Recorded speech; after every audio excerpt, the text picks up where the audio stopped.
I think it's age-old question in private equity. So, with the time we have, should we open up with some thoughts on the topic at hand? Okay, sure. I go first. So, just half a minute introduction. Michael Chen from Centurion Capital. Centurion is a China local GP, which is formed last year. We're running a private equity of about $2 billion US dollar and the equivalent of $500 million RMB under management. It's a very interesting question, especially when you translate that into Chinese, 理智的投资和疯狂的投机. I think, my personal perspective in the past, roughly, 15, 20 years, for private equity, it has actually gone through a period from a more opportunistic into a more systematic way. In the sense that I would say, if you look at the early days, you can still do a lot of arbitrage deals on the market by arbitrage on the multiples. But the environment has changed in the sense that you have to really put a lot of attention in managing the company and then run the operations on your own. So my 2 cents is China is undergoing a process of a change for private equities. From a more opportunistic way of one-time investment into a sort of a buy and build mode, essentially trying to build a platform on your own, and in the process we still see quite a bit of minority investment deals that can make a bunch of money, but more often we'll see control deals on the market transforming from the traditional way of doing private equity into the sort of a more growth type of deals into a more control stake and management style and operation know-how improvement, etc., to be implanted into the portfolio companies.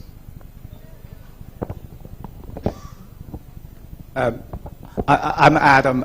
I probably a few strategic investor here. So by nature, we are building and investing, right? So a little bit about Danaher. I'm not sure whether you're familiar with Danaher. Danaher is a New York listed and corporate, and we're focusing on life science, diagnostic, environmental, and product identification. So recently, our market cap surpassed the 100 billion US dollar. So globally, we have 20 billion total revenue. So in China, it's a strategic market for Danaher. We have been doing investment in the past 10 years, building our business. I just talked with our PE friends, so for a strategic, we probably have the luxury of no LP pressure, and we don't have exit pressure, but we do have integration, right? So we buy a business, it has to be for strategic reason as well as the financial return, and we try to integrate the whole business into the Danaher system. So that's in nature what we do. Hi everyone. Eddie Chen, I'm from Eurazeo. Eurazeo is a French private equity company. I would say we are in between of Centurion and Danaher. Eurazeo is a private equity company already in existence for 140 years in French market in France. We are mixed. We have our balance sheet, and we also raising third-party money. So our current AUM is 17.5 billion euro. So from that perspective, as a European investment firm, if we are focusing on private equity investment, so you can imagine we are definitely is a 理智的投资人. We are definitely buy and build. We never do bet to win. By saying this, we also took a strategy 10 years ago coming to China to look at the market in China and in Asia. And in this market, certainly we're also seeing there is a mixed scenarios. Sometimes you have to be a little brave. If you're coming from a European background, being very conservative, if you're too conservative, maybe you have no deal left for you. But if you're too aggressive, then it's against our philosophy and our business culture. So in China, I think a challenging thing for a international PE to perform here is how to find our own methodology and try to be mix of both. So I have no answer to that. Maybe later on we can share some of our experience to illustrate that. Great. And when we look at the sort of, call it the past 12 months, I mean, what are some of the trends that you're all seeing in, you know, either deals that you're looking at or, you know, transactions you've made over potentially the last 2 years? I mean, how do you see that as it pertains to China? Yeah, I think my observation is it's more and more difficult to do deals in China. I think the pressure is on one side coming from the overall capital market. There's a cool down of the overall capital market in the past 24 months. And on top of that, a lot of political uncertainties surrounding the whole environment actually shed a lot of question about how and how people should carry on this business.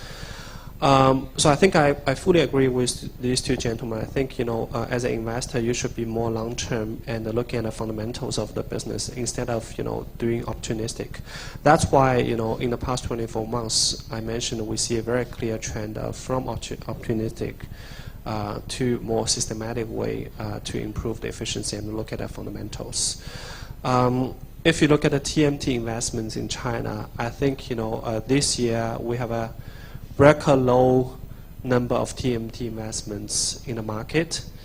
And if you look at the companies listed on the capital market today, mostly for loss-making TMT type of companies, I think about 90 of them actually have been lower than the IPO price they filed. But with that, we still see pretty great investments. Hillhouse did a Bell deal, which obviously was a very interesting deal, which is a typical example of buy and build. And I think every piece, a lot of private equities actually are switching their mode into the buy and build, and trying to do interesting deals. And for us, like in the past year, we did probably the largest healthcare privatization deal on our side. And I think only through that, we back on the fundamentals of the company and try to use operational improvements to extract of extra value of the company. Only in that way we can make a decent return for our investors. For Danaher, Danaher is still a relatively young company, right? So Danaher was formed in 1984 and built from almost zero to 100 billion US dollar market cap through around 400 acquisitions globally. So we are very disciplined. If you look at the history, we entered healthcare sectors in 2003. We built in the past 15 years, culminated with the recent purchase of GE Biopharma business with 20 billion US dollar.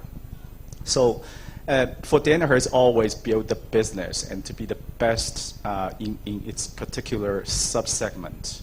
In China, we have done around 10 acquisitions in the past 8 years. We are continuing to invest, especially with the recent trade tension with the United States, right? So Danaher is a U.S. company. We source products both from China and United States. Now we have to pay 25%, 30% tariff. It doesn't work. So in China for China, and the localization strategy is extremely important for Danaher now. So there's no hesitation to move their production from the U.S. to China to meet the demands of the China market. So China market is continuing to be very strategically important for Danaher, and we will continue to invest. But especially if a lot of PEs, you have relevant portfolio companies, well, it's welcoming to have a dialogue on that. For Eurazeo perspective, certainly we are generous. We don't have a sector-focused investment globally. But in China here, we do focusing on some sectors we think there is a high growth potential. Healthcare definitely is one of them. Consumer, environment protection, sort of the internet and the high-tech TMT, but we have been very selective in that space. From a global trend, certainly we are seeing there is a high competition now for the deals. there was too much money available out there, but not enough quality deals available. Globally, I'm talking about. So competition is very high. So from that high competition, we try to figure out what's our best scenario for Eurazeo. I'm not going to talk about outside of China, but just using China as illustration to, from a China perspective. Even though, as I said earlier, that in here, this market is very challenging to a international private equity investor. So we try to figure out what's our best practice and our methodology. One thing we realize, and we still firmly believe in, is the long term, number one. Number two, can we, as a majority controlling shareholder to many of our portfolio companies, we have currently in our list of portfolio, we have about 300 European, North America, Asian companies. So we said that as one of the methodology, we think bring the value to our portfolio company, bring them into China, to adding to business in China through a shareholder perspective, help them for value creation is one methodology. So we, from that fundamental practice, we have helped 20-30 our portfolio company came to China to do merger acquisition through our help to do joint venture, or in some cases to greenfield. I have to say that practice actually wins a lot of value creation for our portfolio company, the parent company, wherever they reside, whether in the US or in Europe. When we exit, definitely there is a higher multiples we can ask, or we can negotiate. So I think this is one of the scenario we think to be a prudent European long history, long-term based private equity investor. How will you find your own position in a highly dynamic and a vulnerable market like China and Asia? You have to figure out your own ways. There is no formula. There is no unified solutions. So it's each individual cases. One thing to also to share that now we are also starting to planning and working with a local Chinese institutional partner to forming a new joint venture fund we call JV fund. That fund is going to be a cornerstone investment by Eurazeo together with our Chinese partner. And certainly we'll do some fundraising of third-party money. But the purpose of that fund is to try to link between European private companies, mainly private companies, not listed, to link with the China angle, China demand. So I think this is something through our practice, we believe there is a strong opportunity behind it. So this is maybe our methodology. Cool. So it seems clear that really over the past few years, buy and build is the more is where the market is going. So just as a final question before we go into lunch, I think it would be great to hear. So with your existing portfolio companies, how has that changed? Because there is a lot of money out there. You may have to hold an asset for longer than you need. Apart from Adam, of course, who can hold it for as long as he feels. But how does this change the actual managing of the portfolio companies? Yeah, I think two aspects from my side. Number one is we see a dramatic drop of renminbi fundraising in the past 18 months. So that is a reflection of the market really needs more long-term capital, which will actually turn around the business or help the business to improve instead of go in and go out to see for some quick money. So in that sense, I think in the private equity world, we see a US dollar dominated fund actually gaining more tractions in the past few years instead of renminbi based fund. That's one. Number two, for the fund specifically, I think a lot of funds are starting to introduce a sort of operations team or portfolio management team. Who is usually had a lot of corporate background or consulting background instead of people with investment background only, and that team is always fully integrated with the investment team to help on the deal portfolio management and improve the operations of that company. I think that will be a trend, And I believe that China actually has come into that area is more doing a traditional kind of, buyout type of deals or controlling state deals like what the other people do in the mature market like US and Europe.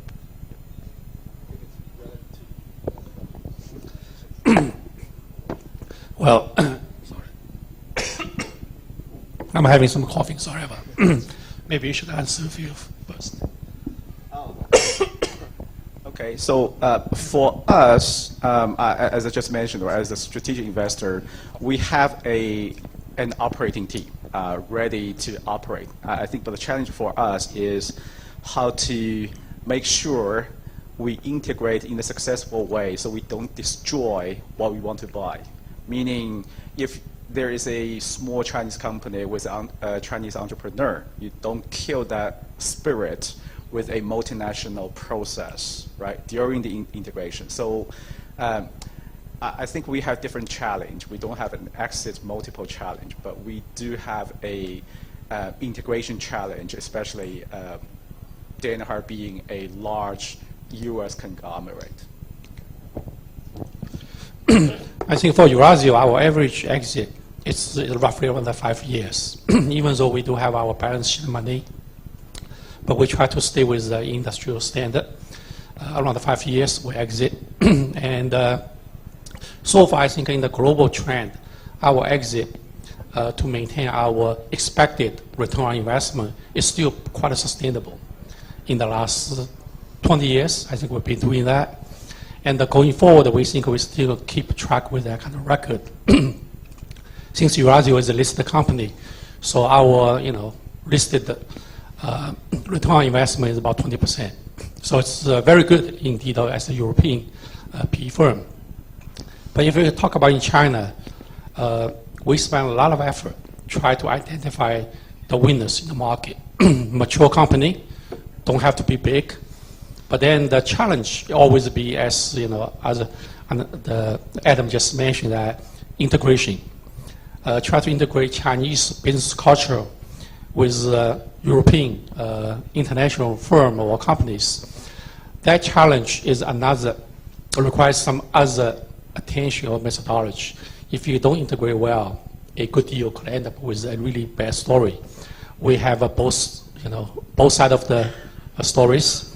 But I think more and more, once we stick with the long-term value creation perspective and our 5-year overall exit, perspective, I think so far we've been doing mostly quite successful from that perspective. Great. Well, please thank our panelists here, our esteemed panelists, for their thoughts on this topic. And I believe lunch is being served outside right now.